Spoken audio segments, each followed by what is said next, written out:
네, 간밤에 발표된 컨퍼런스 보드 소비자 심리 지수 예상을 하회했지만 유연한 관세에 대한 기대감, 트럼프의 발언 덕분에 시장은 막판 힘을 발휘하면서 플러스로 마감을 했습니다.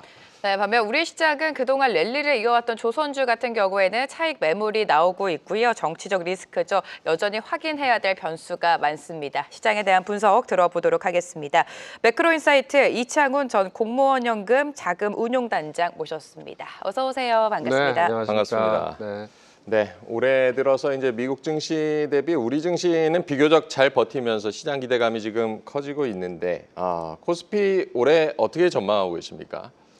그러니까 연초 장세가 전체적으로 보면은 뭐 그 한 해 시장에 대한 어떤 그 시그널 이런 것들을 좀 보여준다고 보고 있는데요. 연초 이후에 보면은 상대적으로 이제 작년하고는 좀 반대의 모습이죠. 작년 같은 경우에는 국내 시장은 되게 어려웠고 반면에 미국 시장은 좋았죠. 네. 근데 올해 같은 경우에는 미국 시장이 흔들림에도 불구하고 거꾸로 한국 시장이 굉장히 견조한 모습을 보이고 있어서 그러니까 제가 보기에는 뭐 큰 매크로적인 이벤트나 아니면 정책적인 실수 그런 것들이 아니라고 하면 시장을 좀 긍정적으로 봐도 되는 거 아니냐 이렇게 보고 있습니다. 근데 이제 다만 가장 큰 리스크는 이제 트럼프겠죠. 지금 트럼프가 진행하고 있는 관세 정책 같은 부분들이 이렇게 스무딩 할 수 있느냐, 네. 소프트 랜딩 할 수 있느냐, 아니면 그 관세 정책이 하강하는 미국 경제에 뭔가 더 나쁜 쪽으로 작용을 해서 만약에 스태그플레이션 같은 것들이 온다고 하면 그건 또 시장을 좀 다르게 봐야 되지 않나 이렇게 보고 있습니다. 네, 최근 들어서 국내 증시 흐름이 좋았고 특히나 굉장히 부진했었던 반도체를 중심으로 강한 반등이 좀 나오고 있습니다. 최근 반도체 같은 경우에는 지금 뭐 미국 AI 버블론이 다시 한번 제기가 되고 있는 가운데 AI보다는 레거시 반도체가 올해는 조금 더 유망하다라는 분석들이 많은데 어떻게 보십니까? 그것도 제가 보기에는 이제 시장이 얘기해 주는 것 같아요. 네. 저희가 이제 증시격언 중에 하나가 주가를 주가에 물어봐라 이런 얘기인데 작년에 삼성전자가 무지하게 안 좋았잖아요. 근데 올해는 이제 삼성전자 주가가 상대적으로 견조한 모습을 최근에 보여주고 있으니까. 네. 근데 이제 우리 알다시피 삼성전자가 좀 늦어서 HBM 쪽은 SK하이닉스가 앞서가 있는 상태고 반대로 이제 역설적으로 이야기하면 레거시 반도체 비중은 삼성전자가 높은 건데 D램 익스체인지 인덱스라고 하는 게 있거든요. 그거를 이제 보면은 계속 최근에도 올라가고 있어요. 그래서 전체적으로 레거시 반도체에 대한 가격의 변화가 상대적으로 그렇게 나쁘지 않다 이런 거고, 두 번째로는 특히 이제 반도체야말로 이제 우리가 이야기하는 경기 민감주죠. 시클리컬. 네. 시클리컬한 주식들은 실제 펀더멘털의 변화보다 6개월 내지 1년 선행하지 않습니까? 그런 맥락으로 보면 아마 반도체의 실적 측면에서 봤을 때 바닥이 아마 1분기나 아마 2분기 거기에 바닥일 가능성이 높은데 1분기가 바닥일 가능성이 높죠. 그렇게 보면은 주가는 이미 돌아섰다 이렇게 보는 게 맞을 것 같습니다. 그래서 우리가 지난번에 봤던 삼성전자 5만 원대 그때가 바닥일 가능성이 높다. 저는 그렇게 보고 있습니다. 네, 어쨌든 반도체 같은 경우는 바닥을 지나가고 있는 것일 수도 있다. 시장이 어쨌든 뭐 상승 추세로 간다라고 낙관하기에는 지금 변수들이 좀 많은 상황인데요. 아직 뭐 탄핵 심판 선고도 결론이 나지 않았고 공매도 재개라는 변수도 있고 지금 이런 시장의 그 변수들, 시장 영향 어떻게 전망하고 계십니까? 공매도는 제가 생각하기에는 뭐 시장을 봤을 때 긍정적인 요인이다 이렇게 보고 있습니다. 왜냐하면 공매도를 금지할 때 무지하게 개인 투자자들이 공매도 금지해달라고 유튜버들이 많이 이야기했는데 네. 역설적으로 공매도 금지하고 나서 외국인 수급이 무지하게 나빠졌거든요. 네. 그래서 시장은 오히려 부정적으로 작용을 했었고 사실 이게 글로벌 스탠다드거든요. 지금 뭐 OECD 가입국 중에서 공매도가 금지되어 있는 나라는 우리밖에 없으니까요. 그래서 공매도를 재개하면 오히려 한국 시장에 대한 외국인들의 시각은 긍정적으로 바뀔 거다 이렇게 보고, 그다음에 일방적인 공매도를 하는 경우는 적어요. 그래서 대부분의 공매도라고 하는 게 롱, 숏 펀드거든요. 그러니까 네. 한쪽을 공매도하고 한쪽은 매수하고 이렇게 해서 소위 얘기하는 시장에서의 마켓 리스크를 제거하고 나는 알파만 추구하겠다 이런 롱숏 펀드들이 해치 펀드 중에 꽤 많을 텐데 아마 그런 펀드들이 좀 더 들어올 것 같아 해서 공매도는 오히려 재개하는 게 시장에 부정적이진 않다. 일부 이제 고평가된 네. 종목한테는 부정적이지만 네. 두 번째 말씀하신 탄핵 이건 되게 지금 시장의 불확실성을 많이 주는 것 같아요. 네. 그러니까 이 탄핵 결과가 어떻게 나오느냐에 따라서 뭐 정국의 혼란이 더 격화될 수도 있고 뭐 그런 부분들은 말하자면 이제 탄핵이 됐을 때는 시장이 악재였지만 그 후에는 어떻게 보면 시장은 거기서 바닥을 찍고 더 이상 나빠질 일은 없다 하고 올라왔는데 네. 그 전제는 뭐냐면 정치적인 국면이 안정화될 거다 네. 뭐 이런 걸 깔고 있는데 결론이 이제 뭐 어떻게 날지 모르겠지만 네. 그 부분이 상당히 지금 불확실성인 것 같아요. 네. 네, 정치적인 리스크가 당연히 시장의 불안 요소로 좀 작용을 하고 있는 것 같습니다. 오히려 공매도가 재개가 된다면 외국인의 수급이 돌아올 것이다라고 전망해 주셨는데 최근 들어서 뭐 삼성전자를 필두로 반도체에 좀 집중적인 외국인의 수급이 붙었습니다. 외국인이 다시금 돌아온다면 어떤 섹터에 매수가 많이 몰릴 것이라고 보십니까? 네, 뭐 아무래도 반도체겠죠. 네. 뭐 한국을 대표하는 산업이 반도체고 또 저희가 이제 레거시 반도체나 HBM 쪽에서는 경쟁력을 갖고 있으니까. 그 다음에 이제 최근에 주가 조정을 많이 받은 자동차 같은 것도 분명히 글로벌 경쟁력은 있는 거죠. 네. 있는데 관세 정책이 불확실하기 때문에 눌려 있는 건데 그런 부분들도 4월 2일 되면은 트럼프 대통령이 이제 전체적인 그 관세 정책의 상호 관세에 대한 아웃라인을 발표할 거라고 이야기하지 않습니까? 발표하고 나면 사실 불확실성이 많이 줄어드는 거죠. 네. 그런 맥락에서 보면 괜찮을 것 같고 조선방사는 저희가 경쟁력이 분명히 있어요. 근데 이제 주가가 많이 오른 거죠. 많이 주가가 올랐네요. 많이 올랐기 때문에 일정 부분의 가격 조정은 필요한 과정이다 이렇게 보고 가격 조정은 있겠지만 그렇다고 해서 산업의 사이클이 꺾이는 건 아니기 때문에 여전히 시세는 살아있을 수 있다 이렇게 보이고 그 다음에 이제 롱숏 펀드가 들어올 거 아닙니까? 네. 그렇게 보면은 사실 이제 테마로 올라갔던 주식들 그런 것들은 이 공매도의 표적이 될 가능성이 많고 반면에 이제 그 동안에 눌려 있고 사람들이 안 쳐다봐서 저평가되어 있는 주식들 그런 것들은 오히려 이제 매수의 롱의 대상이 될 가능성이 있기 때문에 밸류 스탁에 대한 관심을 갖고 있어야 된다 이렇게 보고 있습니다. 네, 테마로 올라갔던 종목들이 뭐 조정이 나올 수 있다. 저평가 가치주에 관심을 가져보자라고 조언을 해주셨습니다. 올 들어 이제 우리 시장이 상승한 데는 연기금의 매수도 이제 큰 몫을 좀 차지를 했는데요. 얼마 전에 이제 국민연금 모수 개혁안이 국회에 통과하면서 개혁안대로라면 이제 국민연금의 적립금 규모도 늘고 국내 주식 이제 매입 여력 같은 경우도 이제 높아질 것이다. 이런 기대감이 있는데 이 부분은 어떻게 보십니까? 저는 굉장히 긍정적으로 봅니다. 장기적으로. 왜냐하면 사실 내가 방송 같은 데 나오면 국민연금의 그 전략적인 정책에 대한 비판들을 좀 했었는데 네. 왜냐하면 한국 주식을 계속 판다는 게 좋은 거 아니거든요. 왜냐하면 국민연금의 투자 수익률 측면에서는 조금 도움이 될지 모르겠지만 장기적으로 보면 결국 대한민국 경제가 살아 있어야 연금도 네. 살 수 있는 거기 때문에 그런 맥락에서 긍정적이긴 않다 이렇게 봤는데 이번에 모수 개혁을 하게 되면 그러면 이제 연금 고갈 시점이 뒤로 늦어지잖아요. 네.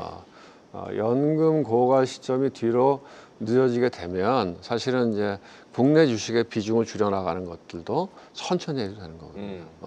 그럼 오히려 거꾸로 이제 과거에 우리가 그 예측할 때에는 국민연금의 규모가 피크가 2,000조가 좀 안 되는 선에서 피크아웃 할 거다 이렇게 봤는데 이게 모수 개혁을 하게 되면은 한 3,500조까지 올라간다는 거 아닙니까? 네. 기간도 길어지고 그러면 장기적으로 보면 국내 주식을 살 수 있는 여력은 계속 늘어나는 거죠.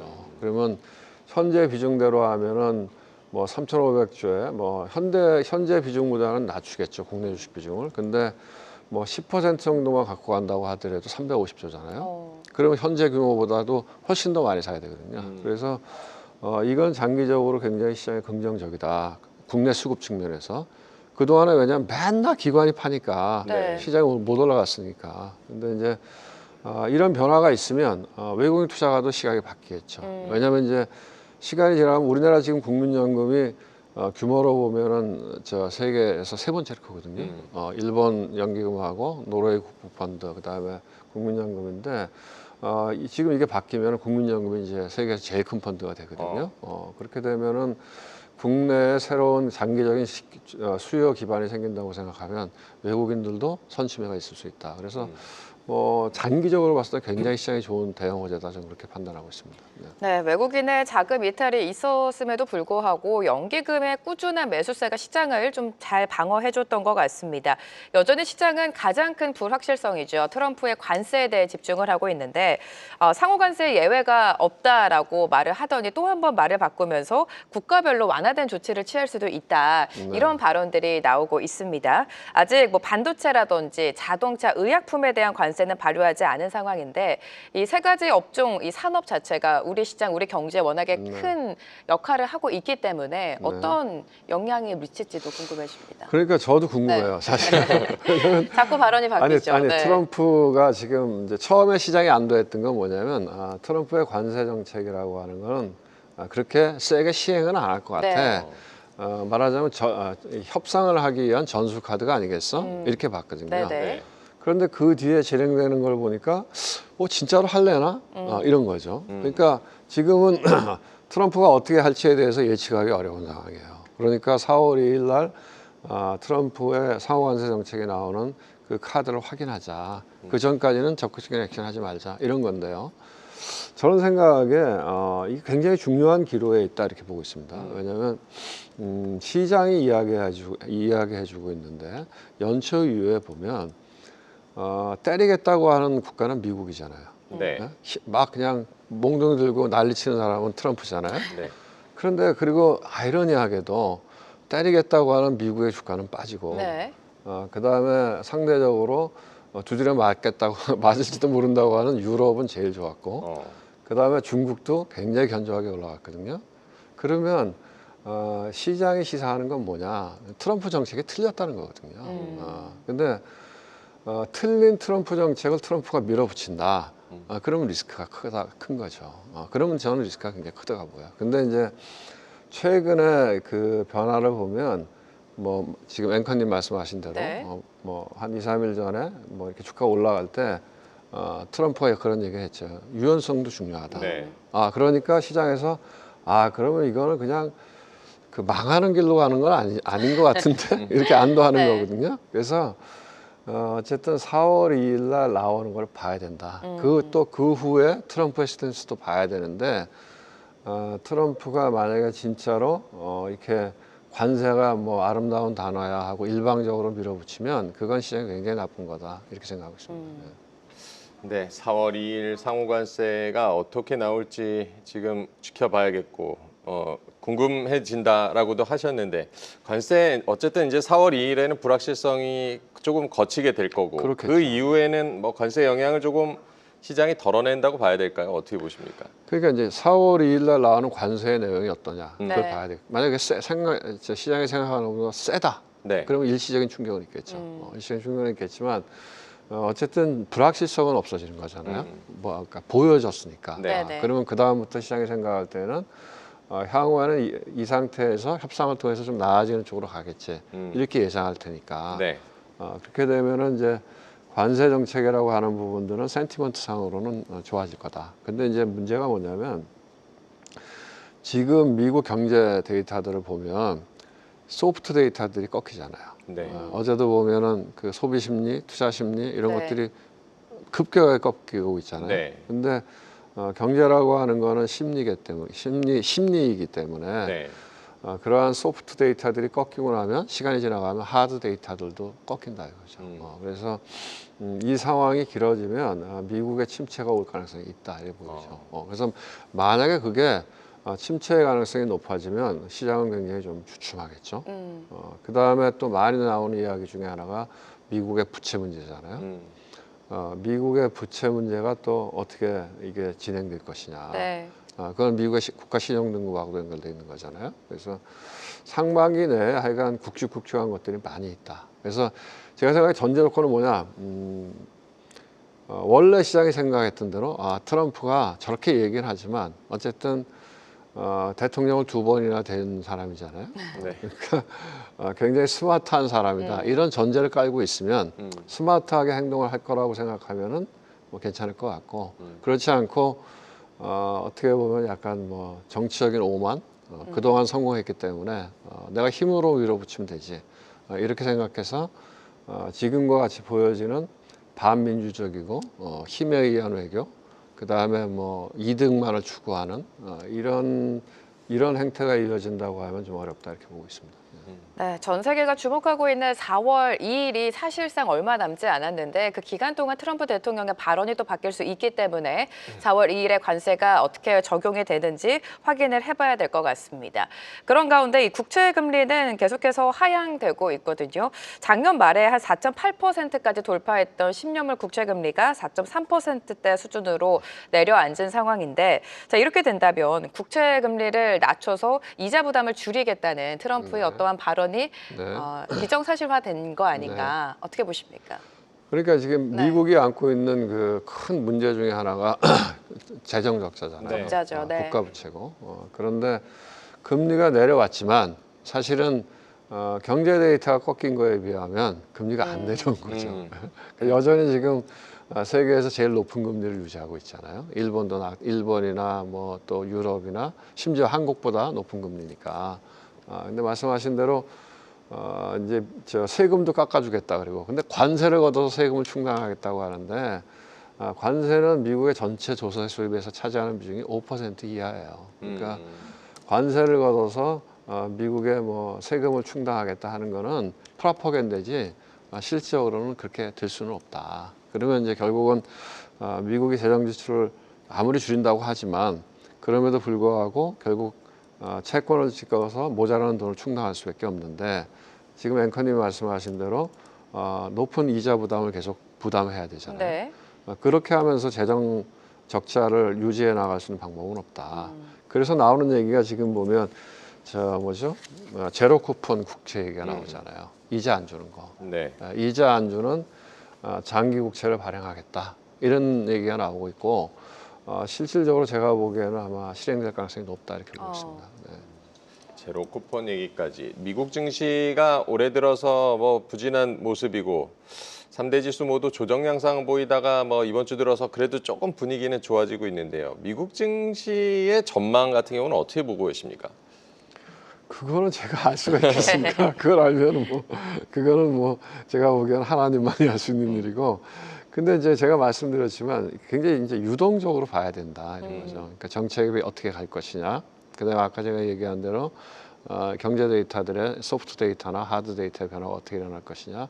지금 뭐 이야기가 나왔지만 미국의 국채 시장의 변화가 어떻게 일어날 것이냐. 그다음에 또 상관계 중요한 것 중에 하나는 지난번에 그 정부의 예산으로 디폴트된 거를 지금 6개월 딜레이 시켜놨잖아요. 네.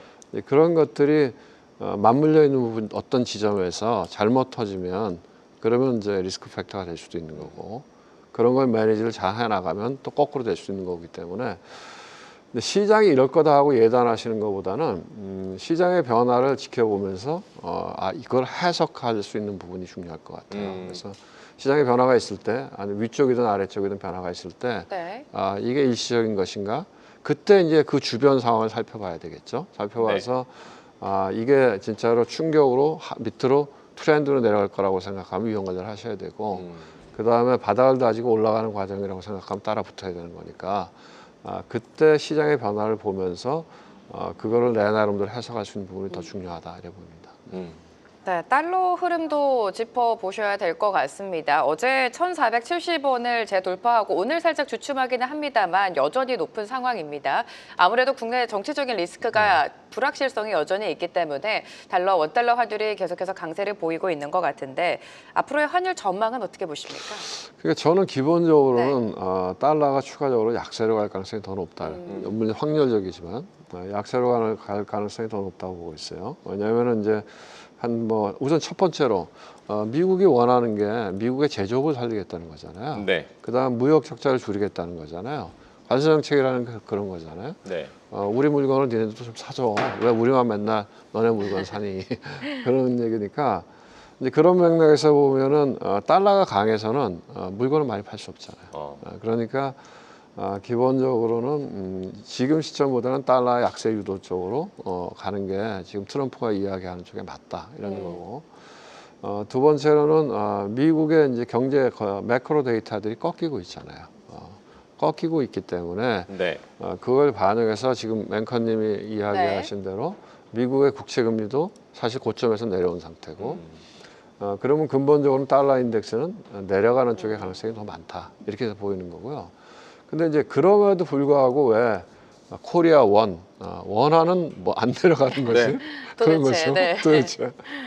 그건 제가 생각해도 이제 뭐 정치적인 불확실성이 좀 묻어 있다 이렇게 봅니다. 그래서 사실 탄핵이 아직 안 나오고 있잖아요. 네. 그러니까 이 헌재에서 탄핵이 지금 나오고 나서 어떤 방향으로 나올지도 명확하지도 않고 나오고 나서 정치적인 혼란이 더 증폭될지 아니면 이게 수습 국면으로 갈지 이런 게 불확실한 부분이 있기 때문에 그런 것들이 환율에 영향을 주고 있다 이렇게 보고 있습니다. 그런데 펀더멘탈리만 보면 네. 현재 원화 1465는 제가 보기엔 높은 거다. 높다. 만약에 정치적인 부분이나 이런 게 좀 진정되면 제가 보기에 환율은 1,400원 아래로 갈 가능성. 그러니까 저보고 베팅하라고 하면 네. 저는 원화 강세 쪽의 확률이 더 높다 이렇게 보고 있습니다. 네, 달러 가치 자체는 이제 더 약세로 갈 가능성이 있다. 지금 우리 환율 같은 경우는 펀더멘털 대비해서 지금 높은 수준이다라고 짚어주셨습니다. 작년에 이제 미국 증시를 주도했던 거 몇 년 동안이죠. 사실 기술주였는데 트럼프 당선 시 이제 중소형주들이 좀 부각될 것이라는 전망이 많았는데 미국 증시가 이제 다시 위쪽으로 방향을 튼다면 주도주는 그대로 뭐 기술주가 끌고 간다고 보십니까? 어떻게 보십니까? 그러니까 이제 미국의 중소형주를 대표하는 지수가 그 러셀 2000이잖아요. 네. 근데 이제 러셀 2000은 주로 내수기업이죠. 내수기업. 그러니까 트럼프가 주장했던 거는 미국의 내수를 살리겠다는 거잖아요. 일자리를 만들고. 네. 그러니까 트럼프가 들어서고 나서 러셀 2000이 반등을 많이 했었죠. 정적인 부분하고 많이 연결돼 있고. 그 다음에 이제 아무래도 중소기업들은 금리에 민감하잖아요. 금리 부담이 있잖아요. 네. 그러니까 미국의 금리가 떨어지는 과정에서도 또 반사이익을 받고. 그런데 최근에는 이 러셀 2000 지수가 비리비리해요. 근데 그건 왜 그러냐? 트럼프 정책이 지금 진행되면서 관세 정책이 진행되면서 미국 경제를 살리는 쪽보다 미국을 자해하고 있는 거 아니야? 이렇게 해석하는 거거든요. 네. 실제 데이터들도 꺾이고. 그러니까 러셀 2000이 좀 약해지는 것 같고. 그런데 이제 만약에 미국이 정상화되는 과정으로 우리가 생각하는 낙관적인 시나리오로 돌아서서 미국 지수가 다시 올라간다. 그러면 글로벌 자금이 다시 미국으로 들어가겠죠. 지금 어떻게 보면 글로벌 그 머니플로우로 보면 네. 이제 MSCI 선진국 지수 안에서의 변화거든요. 그 안에서의 변화를 보면 작년까지는 미국으로 일방적으로 들어갔던 자금들이 지금 빠져나와서 오히려 유럽 이런 쪽으로 네. 갔잖아요. 네. 근데 다시 미국이 정상적인 궤도로 들어간다고 하면 글로벌 머니플로우가 다시 미국으로 들어가겠죠. 그럼 글로벌 머니플로우가 들어가면은 나스닥하고 S&P 500을 사겠죠. 그럼 다시 또 제가 보기 기술주가 간다는 겁니다. 네. 올해 같은 경우는 이제 상저하고를 예상하는 증권사들이 많은데 우리 시장 같은 경우요. 단장님께서는 이제 다음 달이면 4월인데 2분기 이제 투자 전략 어떻게 보시고 2분기 이제 시장 전망 어떻게 네. 보시고 투자 전략도 좀 조언을 부탁드릴까요? 그 2분기 글쎄요. 제가 보기에는 이제 조금 지나면 이제 실적 시즌이 돌아오잖아요. 네. 특히 미국. 그러니까 뭐 굵직한 것들이 많죠. 우선은 이제 관세 정책 그 결과를 봐야 되고, 네. 그다음에 2분기 실적에서 미국 시장이 어떻게 반응한지를 봐야 되고. 그래서 제 생각에는 이제 제가 말씀드리고 싶은 건 뭐냐면 예단하는 것보다 예측하고 예단하는 것보다는 그 시장의 변화가 있을 때 그 시장의 변화를 해석하고 읽어내는 게 되게 중요하다. 내가 어떤 선입관을 갖고 있으면 시장이 변화할 때 그 변화를 내가 읽어낼 수가 없거든요. 네. 그래서 저는 뭐 시장이 올라갈 것 같다, 떨어질 것 같다 그런 생각을 개인적으로는 잘 안 해요. 왜냐하면 그거는 우리가 맞추기가 되게 어렵다. 그렇죠. 다만 이제 시장의 변화는 이 변화가 어떤 변화지 하는 거를 읽으려고 노력을 많이 해요. 네. 그거를 읽어내고 나서 거기에 순응하는 게 좋다. 이렇게 생각하고 있습니다. 네, 시장의 변화를 해석하고 읽어내는 것이 중요하다. 선입관을 갖는 것을 좀 경계해야 된다라고 조언을 해주셨습니다. 오늘 이창훈 전 공무원연금 자금운용단장과 함께했습니다. 고맙습니다. 네, 감사합니다. 계속해서 다양한 경제 이슈를 알고 싶다면 구독과 좋아요 알림 설정 부탁드립니다. AI 캐스터 권미정이었습니다.